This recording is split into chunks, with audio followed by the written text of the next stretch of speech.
Assalamualaikum warahmatullahi wabarakatuh. Sore ini saya bagikan kisah nyata dari teman baik saya yang ketika mencari pasangan hidup melalui pacaran 7 tahun ternyata hasilnya nihil, zong. Ya. Jadi telah tertipu oleh godaan setan yang terkutuk. Jadi ini pelajaran bagi kita semua bahwa pacaran yang Allah haramkan, yang mana hal itu mendekati perbuatan zina, yang kita sudah tahu pada umumnya orang-orang yang berpacaran mengikat tali kasih sayang dengan cara-cara yang haram, kesana kemari pegangan tangan, dan terjadi hal-hal yang lebih dari itu, maka hal ini tidak mungkin mendapatkan jodoh yang terbaik dari Allah. Karena apa? Perbuatannya, caranya sudah salah, menyalahi syariat atau peraturan Allah. Hal yang haram dilakukan. Maka kisah nyata ini bisa menjadikan bahan renungan bagi kita semua. Jadi ceritanya, teman saya itu adalah seorang perempuan. Saya kenal baik dengan dia dan kakaknya. Ya. Saya sering silaturahim ke rumah beliau. Nah, suatu saat saya mengetahui teman saya ini mau menikahi pacarnya yang sudah dipacarinya 7 tahun lamanya. Yang sudah mengenal keluarganya, kenalnya bukan dari dunia medsos, tapi kenal dari dunia nyata. Lalu suatu saat saya mengatakan kepada teman saya itu, apakah kamu akan menikah dengannya? Ya, apakah kamu tidak sholat istikharah? Ya, minta petunjuk kepada Allah.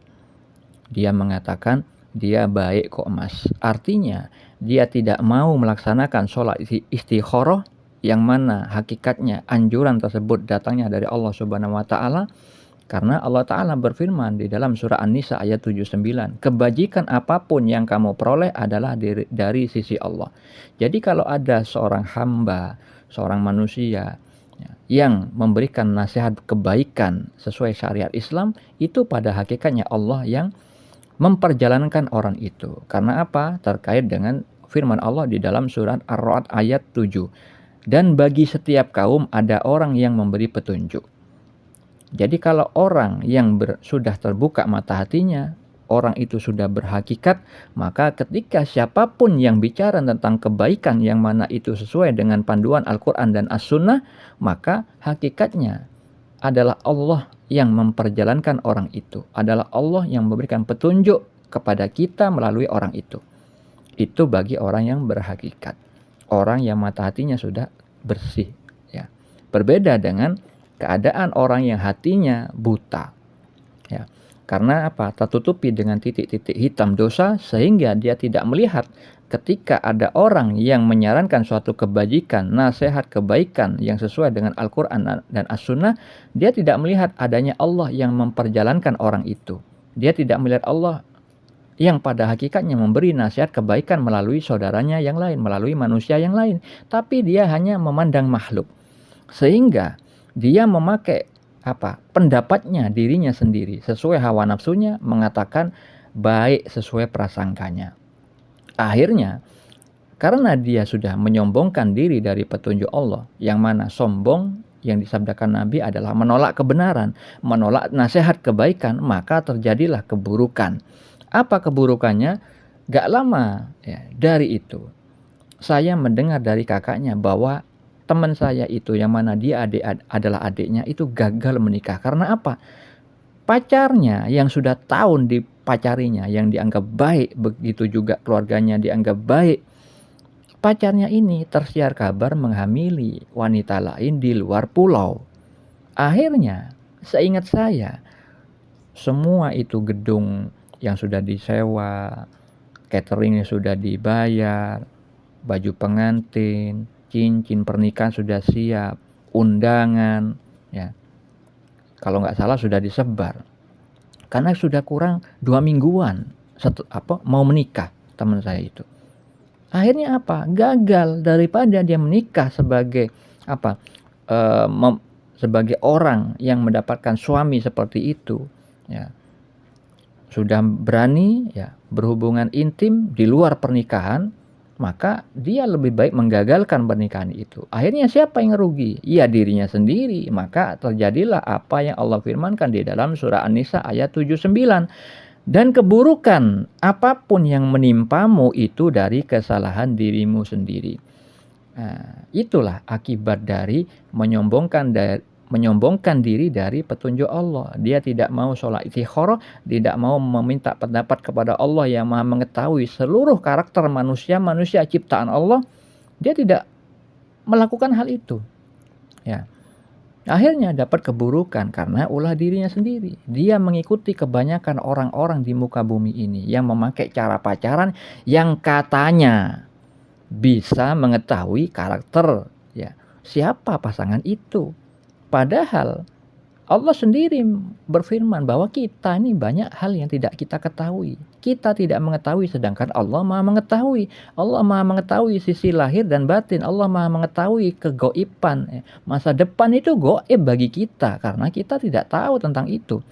Ya. Tapi Allah yang Maha mengetahui, yang mengetahui seluruh kejadian di muka bumi ini. Ketika bumi ini diciptakan sampai nanti berakhir hari kiamat, bahkan nanti di akhirat ada kehidupan yang kekal, Allah sudah tahu semua itu karena Allah sendiri yang merancangnya. Lah, bagaimana mungkin orang yang diberitahu bahwa kita diberitahu pengetahuan yang sedikit sok-sokan ya mengetahui apa yang gaib, mengetahui bagaimana ya kehidupan nanti setelah menikah padahal dia belum mengalaminya. Lalu dia berprasangka itu baik bagi dirinya. Maka kita harus mengingat firman Allah di dalam surat Al-An'am ayat 116.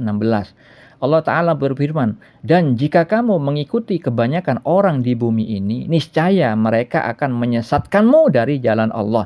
Yang mereka ikuti hanya persangkaan belaka, dan mereka hanyalah membuat kebohongan. Jadi kalau kita mengikuti kebanyakan orang di muka bumi ini, yang banyak mengikuti dengan cara pacaran, maka kita akan binasa seperti halnya teman saya itu.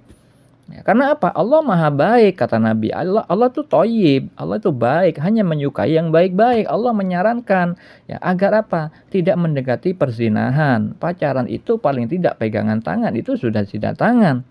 Ya, dan segala macamnya. Nah, ini yang banyak tidak diketahui anak-anak zaman sekarang. Ya, yang kedua, contoh yang kedua, teman saya ada pacaran kurang lebih 5 tahun. Katanya, wah dia udah tahu banget tentang aku dan aku banget dia. Dia tuh aku banget sudah. Artinya semua kriteria yang dia cari ada pada diri wanita tersebut. Ternyata setelah menikah selingkuh, akhirnya cerai. Itu 5 tahun pacaran. Yang lain ada juga teman saya 3 tahunan pacaran. Ternyata dia cerai juga. Saya tanya, kenapa cerai? Ternyata suami saya suka main tangan.